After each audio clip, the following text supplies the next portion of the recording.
Before you sign a listing agreement with any realtor, there are 5 questions you should ask.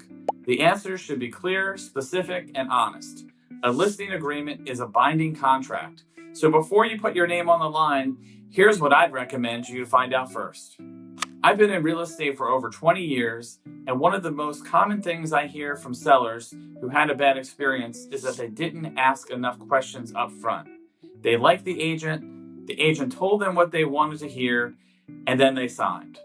A few weeks in, they realized that the plan wasn't what they expected. By that point, they were already locked in. A good agent will welcome these questions because they're confident in their answers. If an agent gets uncomfortable when you start asking, that tells you something. When it comes to closing on your home purchase or refinance, experience matters. That's why we refer our clients to Friends Title and Escrow.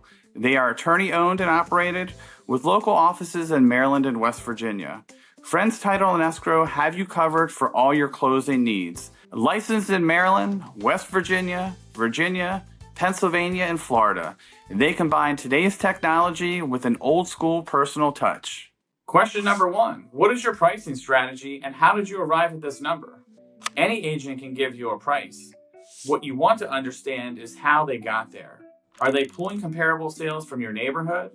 Are they adjusting for condition and upgrades?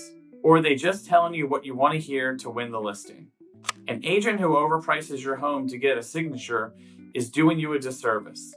You end up sitting on the market, making price reductions, and eventually selling for less than you would have if you would have priced it correctly from the start. Question number 2. What does your marketing plan look like for my home? Putting a sign in the yard and adding the listing in the MLS, that's not a marketing plan. You want to know about professional photography, video, social media promotion, and targeted outreach to active buyers in your area. Ask to see examples from their recent listings. The way they marketed their last homes is the way they're going to market yours. Question number 3.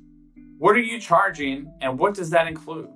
Commission rates are negotiable and the structure has changed in recent years. You should know exactly what that agent charges, what's included in the fee, and whether there are additional costs for things like staging or photography.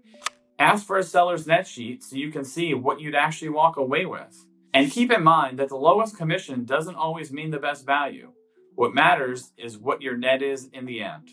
Question number 4. How will you communicate with me throughout the process? Will you get feedback after every showing? How quickly will the agent return your calls or text?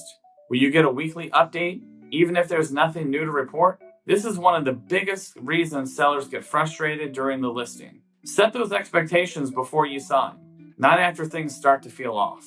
And question number 5. What happens if I'm not happy? Can I cancel the agreement? Most listing agreements run 3 to 6 months, and most are exclusive. If things aren't going well, you want to know what your options could be. A confident agent will offer reasonable terms because they expect to deliver results. If an agent won't discuss cancellation or flexibility at all, that should tell you everything you need to know. If you're thinking about selling and you want to have a conversation before you commit to anything, I'd welcome the opportunity. We can talk through your goals, walk through the numbers, and make sure you feel confident in the plan before we move forward. Call me at 240-549-6659.